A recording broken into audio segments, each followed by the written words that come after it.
y'all, it's Megan. What's happening? It is Mason. And we are back with another video. Another one. Oh. What are we talking about today? I was about to say, I thought you was going to say I thought something. you had went sleep on them. I am kind of sleepy. But today we are talking about a topic that many of you have asked for like a couple years ago. Years ago, yeah. Maybe even longer than a couple. I'm saying a couple just to make us not look so bad. But we are talking about spirituality, religion, and being lesbian. Woo! And how you can be both. Man, you better ask somebody. It's possible. I felt that one. You did? Who? In my shundo. Here you go. See, she playing already, y'all. Woo! Okay. Let me move for this lightning strike me because I'm so close to her. So anyway, I'll start and tell my story about myself in the church growing up. Basically grew up in the church, went to church with my family, Baptist church for many years. I would go to church with my auntie Jean as well. Aww. AME church. And at that age, I was probably sleeping more than absolutely more than I was listening. No tablet. But I was there, right? It was the back of the church programs, okay? She used to doodle on them.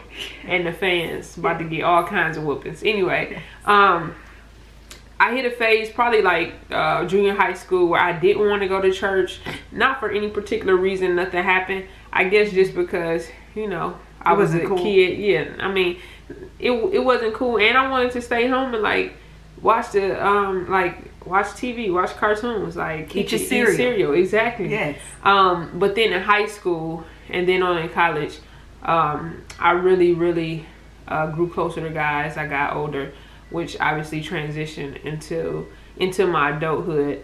Now, which God is super duper important to me. Number one relationship in my life. Amen. And the head of my life.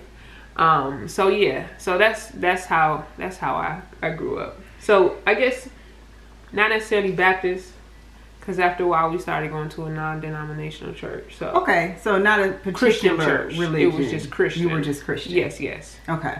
All right. How about you, May? Well, giving honor to God, who is the head of my life. Yes. Let me just you didn't say it with y'all blessings flow. So. Amen. To him who is able to keep us from falling, present us now faultless before his throne. But and who was able to do exceedingly above anything we can ask or think. Let me go okay. Encouraging you. Go ahead, honey. Come on, Jesus. Okay, so I also grew up in the church. I can remember as early as 4 or 5 being on the usher board, all white dress, white gloves with my usher board pen on, my little white hat. Very serious about this thing, you know.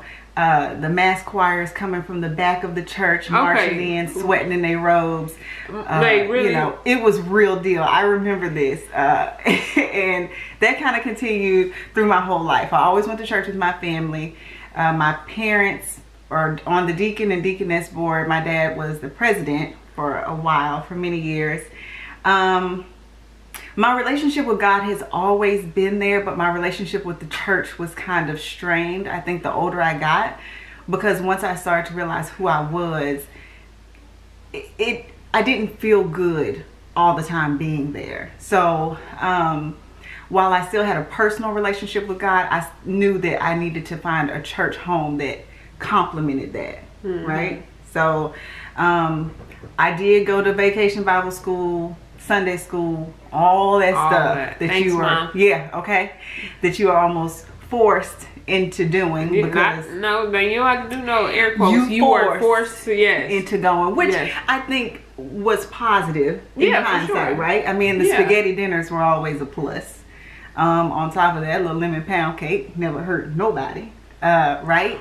So I just take a sip of the blood of the lamb right now, because I need this covering, because you about to get struck down and I ain't gonna be a part of it. Oh gosh.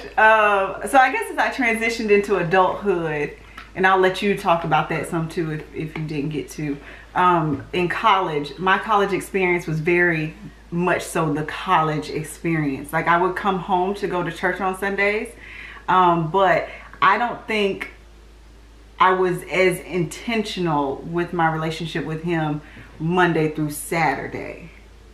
I would pick back up heavy on Sunday, okay? And still have my talks with him and thank him for letting me pass my exams. But I don't think it was until I became an official adult that I built that relationship again. Like a strong relationship again. Lord, I am married to a whole nut and a half. I just can't with you. I think actually, like I said, in high school was probably where my relationship with God really matured. I guess I was in a space, like I said, where I didn't want to go to church. Then I realized in high school that going to church didn't necessarily make you a Christian. Mm-hmm. And I think when I was younger, that was kind of like the litmus test on whether you were a Christian or not. Like, right. Did you go to church? It's like the church is wherever you are. So mm-hmm. the more I grew in my relationship, I realized that church is just a building, and that yes, it is good to go in fellowship with others. Church again is wherever you are, you know, whether that's at school, whether that's at work, whatever. So in high school, I was like, I would be talking to my friends about God. I would be praying for people, and they used to be like, wow, like I didn't even know, like people your age like I'm praying for confused. Okay. So when I got to college, I was probably the opposite of Megan. Like, yes. there were a lot of things I didn't do in college because I was like, I felt convicted. I felt like that wasn't the Christian thing to do. So just kind of looking back on that, now that I've matured even more in my faith, I know that I could have done all of those things and still had a great relationship. Like, I didn't drink in college. Like, I didn't go to parties. Like, I didn't do anything. Like, if I wasn't throwing a party, I wasn't going. Yeah, I did go to a couple Q adult parties, but outside of that, I didn't hang out. Like, you know, I didn't get, you know, like white boy wasted, frat boy wasted, none of that. Which, you know, if I could do it all over again, I probably still wouldn't, because I can't hold no alcohol, but I would at least gone just and experience. Right? Had that experience. So as I became an adult and grew in my faith, which a lot of it happened when I was in LA, when I lived in LA, because I was out there by myself, and all my family and my friends were back in Detroit. It was like all I had was God. So did you attend a church seriously in LA? I did, yep. I used to go to City of Refuge, which was Bishop Noel Jones's church, and I loved it. You know, and being a masculine woman, I would dress obviously masculine, even going to church. And I remember one time, I'm not gonna say the gospel artist's name, but she was there performing, and I remember after the service, this was before she blew up, I bought her CD, and that day I had on a tie and I had on a vest or whatever. And I remember, like, she didn't even like look at me. Like, she literally signed my CD and just like pushed it down. Like, didn't even basically acknowledge me. Yo, Mason was buying gospel CDs, okay? Like, I hadn't bought a gospel CD since Wild 98. Okay. You see what I'm saying? Okay. So for her to not acknowledge you, I when you told me that story, I wasn't even surprised. I mean, wow. But you felt comfortable in the church itself. Yeah, no, I felt comfortable in the church itself. And I was going to say, I personally haven't experienced church hurt, but I could see, like, that experience definitely made me not just look at the artist different, but it's like, kind of look at, like the gospel world, like even just Christians in general. Like, you know, a lot of people preach, you know, love thy neighbor. God said, you know, love unless, right? See, it's the caveat. That part, yeah. So it kind of was like, oh, okay, this is what that feels like. Okay, I got you. So yeah. And I think when I was old enough to drive and I was in college, graduated, that's when I started exploring other churches, because I kind of grew up in a historically black, historically black church in Birmingham. I won't necessarily name the name. And it felt like home. It was home church. You know, you grew up with these people from the kids choir on up, but I never really felt like I could be myself. Like I still need to, and because I'm a feminine female, no one assumed anything, right? So I can get away with it. But anytime the topic is kind of brought up, I could immediately just feel myself shrinking. Like I felt very small in that space. So I would start to church hop. And now I'm visiting more and more churches, just looking for a place where I can be myself and feel comfortable. And I don't think it was until I came to Atlanta that I really felt at home at a church. Oh, that's good. You know, like I felt like it was still a safe place. Yeah. You know? I think there was one church I went to in LA, actually Long Beach, but it was like a mixed congregation. So of course, growing up, in wasn't Detroit, mixed. you know, it was not mixed at all. Even though the senior pastor was a white guy who I absolutely love, but it was just a little different. So you know, like the praise and worship was different. It just never quite met that expectation. Right. But then, like you, when I came to Atlanta, I found Vision Church, the Vision Church Cathedral, with Bishop O.C. Allen, and it's an affirming church, right? It is an affirming church. So they're progressive Pentecostal, which means everybody is welcome. And that was, like you, the first time, like, I felt like I looked around. That was an experience. Here you go. Don't start. No, I'm not going to start. Okay. But if you're in Atlanta, like, I really suggested people go at least once, because it's one of those places, and I don't mean to cut you off, honey, where you have the deacons, the deaconess, and these are like really grandmas. Yeah, right? No, yes. Like, so it's not just gay people. It's a mixture, but it's not like a thing. You know? No, like literally everybody is welcome. Like you will see, like, obviously women that are very masculine coming with their families. You will see men there that are dressed in their dresses and have their purses, like, and they don't look twice. Look at you different. Everybody is just so welcoming. Hey, sis, glad you're here. Hey, bro, glad you're here. Whatever you identify it, you know, as they address you as such. Absolutely. And then the bishop is just amazing. Okay, so that's just a plug for them. If you are in Atlanta, once church resumes or you watch it online, please check out the Vision Church of Atlanta, because Bishop O.C. Allen is the man. He is bomb. And so, now coming into this relationship and this marriage, Mason and I, one thing we have always had in common, our common ground has always been spirituality. For sure. When we first started going to therapy, we took a little test, like a compatibility test. And spirituality is what we scored the highest in. It's our biggest strength, because no matter what's going on, we know that that's our foundation. And I think that has helped in our relationship really this entire time. For sure. Right? So sometimes I got to call on Jesus, baby, who you telling, to deal with this. Y'all see this? Himself. Okay? Lord God. Okay? Let me drink some more blood. Have more lamb, please, honey, because I'm going to go get a piece of his body in a minute and break that bread. Okay? So Mace has always been big on being the spiritual, like, head of the household, and I have always been big on complimenting that and ensuring that I'm also instilling that, feeding into each other. For sure. That aspect. Going to church.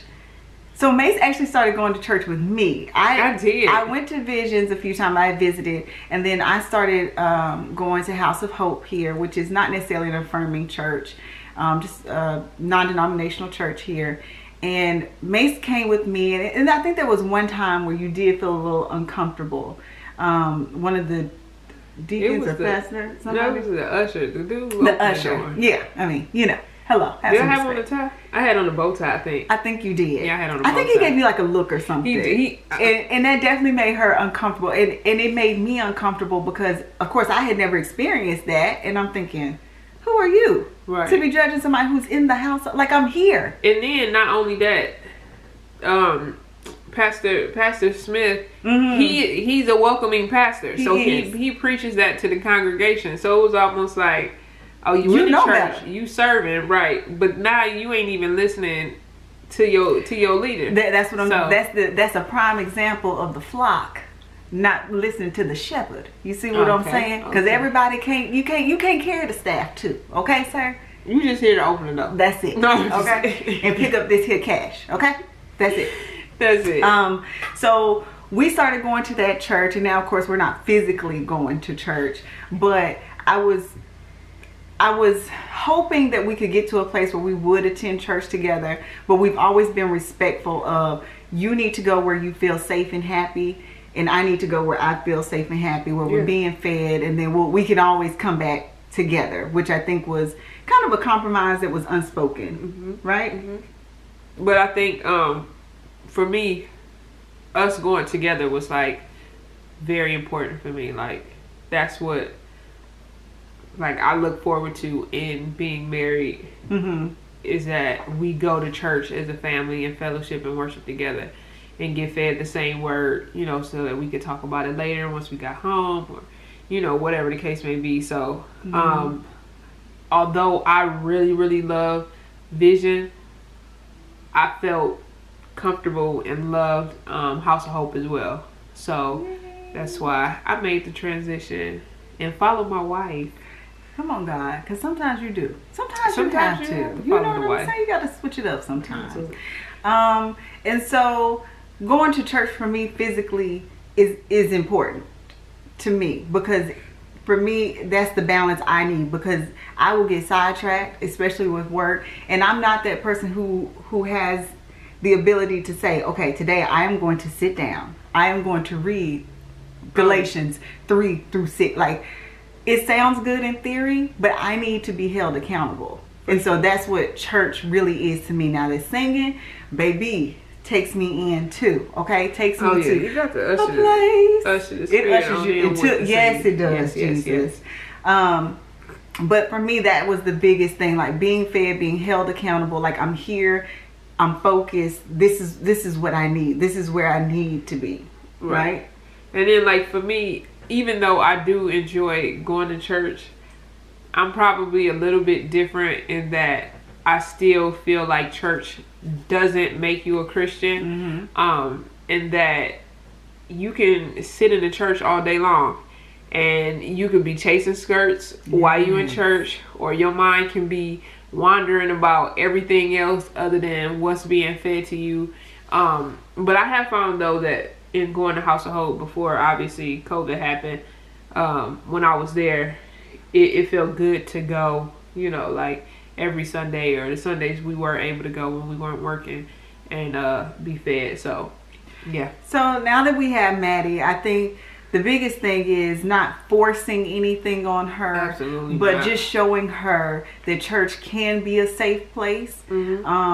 If you so choose. You know, I'm not the one to force a particular religion, or, you know, people will choose their own path. And I think when we get into forcing kids or forcing adults to do things that we think is right, that's when they really get led astray, and they don't even want to, because now you've actually discouraged them from finding out on their own. So we just want to, above all else, just instill in her, whether it's the small things like us holding hands and praying together, just acknowledging God and His presence will be the foundation for Madison as well. Absolutely.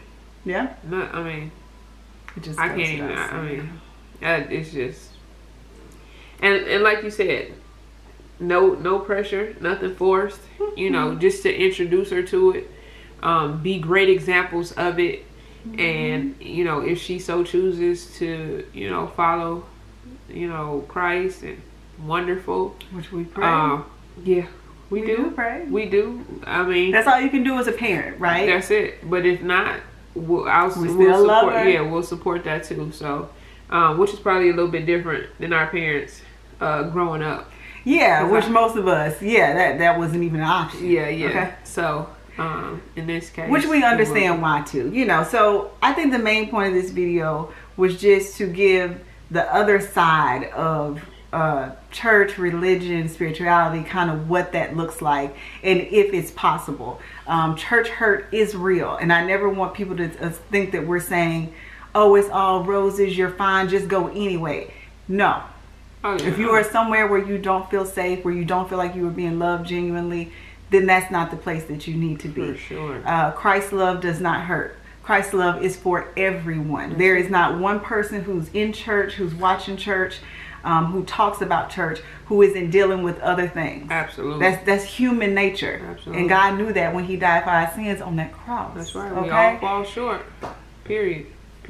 Whatever that short is, that's between you and Jesus. Okay? But because you can see what this looks like, it's easy for people to judge you and make you feel bad. Absolutely.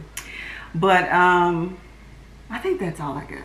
That's all you got, Deaconess, Junior. Now I will say, I wasn't officially an usher with the name badge, but I was an usher in my mind. Okay. My mama then bought me the little white gloves. Yeah, that's what you need. I used to stand with the arm in the back and the arm out. Okay, usher in the family. Okay, with the starter pack. That is the starter pack. But did you have the white gloves with the lace ruffles? You think I didn't? The wrist. I don't know. I'm asking. And the white pantyhose? Come on. Absolutely. Come on. Sweating and itching with the can under the dress.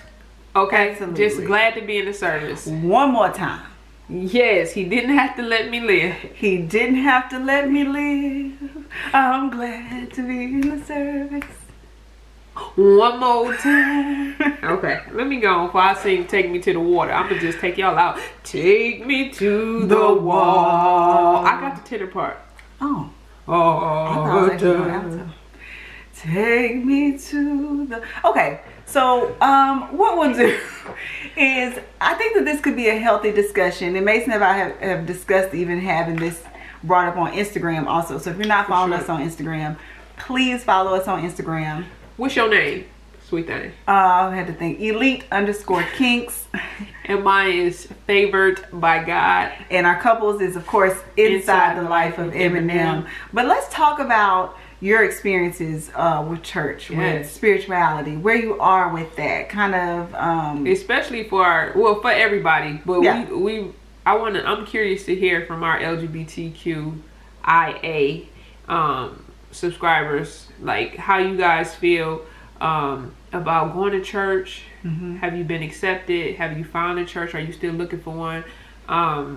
Have you turned away from the church and from God ultimately because of church hurt? Like, we want to hear what your experiences are. So yes, please drop the comments below. We love y'all. We love y'all. Y'all pray for my wife. Pray for my wife. Pray for me and the fact that I'm married to this crazy person. Because Lord have mercy. Listen, if I had to go down the basement because of association, I'm telling you, you're gonna be in big trouble. But let's just be real clear here, okay? Oh gosh. Praise is what I do. What it say? But I can nuck if you buck too. And y'all, okay? Listen, I'm about all that life. And listen, for me, it's just God. I'm just about God. All them nucking if you bucking. You see, that's a good combo. That's a lie. This sweatshirt is a story. I don't nuck if you buck, but